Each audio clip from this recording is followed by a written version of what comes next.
dans le prochain épisode de Demain nous appartient.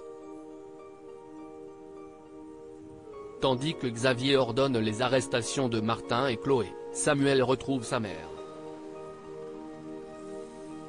De son côté, Charlie vient en aide à Gabriel. Attention, les paragraphes qui suivent contiennent des spoilers sur l'épisode de Demain nous appartient diffusé demain soir sur TF1. Si vous ne voulez rien savoir, ne lisez pas ce qui suit. Mercredi 17 février dans Demain nous appartient. Xavier ordonne les arrestations de Martin et Chloé dans la matinée. Alex rend visite à Chloé et tente de la convaincre de changer d'avis afin de protéger leur famille. Comme Martin a l'intention de partir, Alex l'invite à venir se cacher au mât pour une nuit. Pendant ce temps, Aurore voudrait mettre Chloé sous surveillance mais Xavier s'y oppose formellement préférant que ses équipes se concentrent sur le cercle proche du fugitif.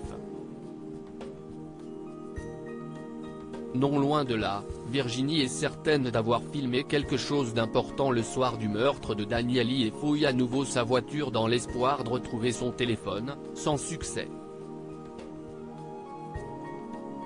En parallèle, Alex est avec Fleur à l'hôpital et lui annonce qu'il va héberger Martin pour venir en aide à son ex-femme. Bien qu'elle lui rappelle les risques qu'il encourt, l'ostréiculteur souhaite protéger sa famille.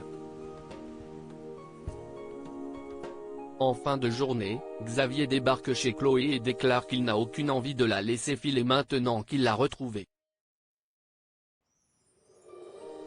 Au moment où Alex arrive pour récupérer Martin, Chloé fait les présentations et le procureur décide de partir pour les laisser tranquilles.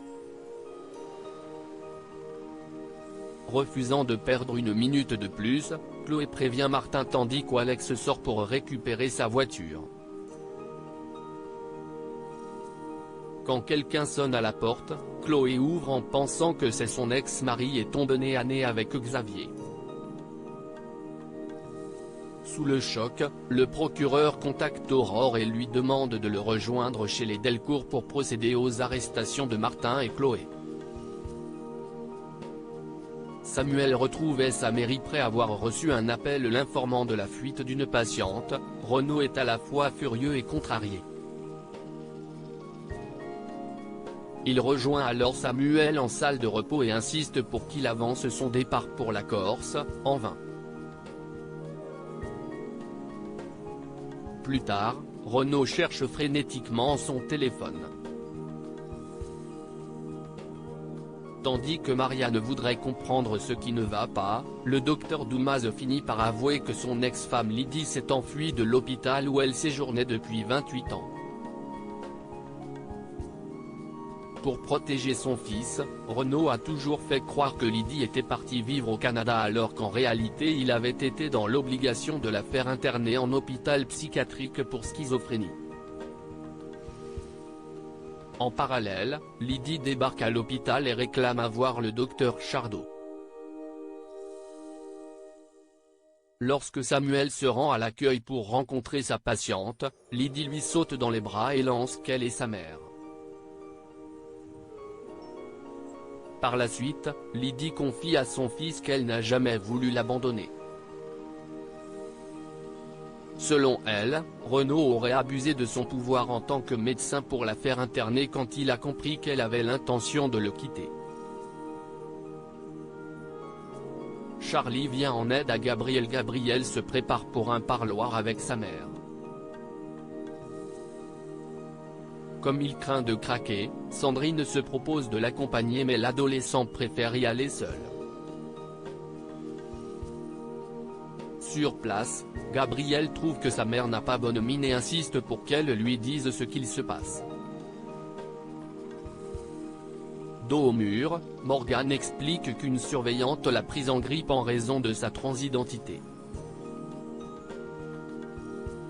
Au moment où la gardienne remet ouvertement sa maternité en question, Gabriel le prend mal et n'hésite pas à le lui faire savoir. Cette dernière menace alors de le priver de visite s'il continue à lui parler de la sorte. En fin de journée, Charlie croise Gabriel au Spoon et en profite pour prendre de ses nouvelles. Le jeune homme lui raconte que sa mère est victime de transphobie en prison et qu'il voudrait faire payer la gardienne qui s'en prend à elle. Ayant une idée, ils attendent la jeune femme à la sortie de la maison d'arrêt puis Charlie la prend plusieurs fois en photo.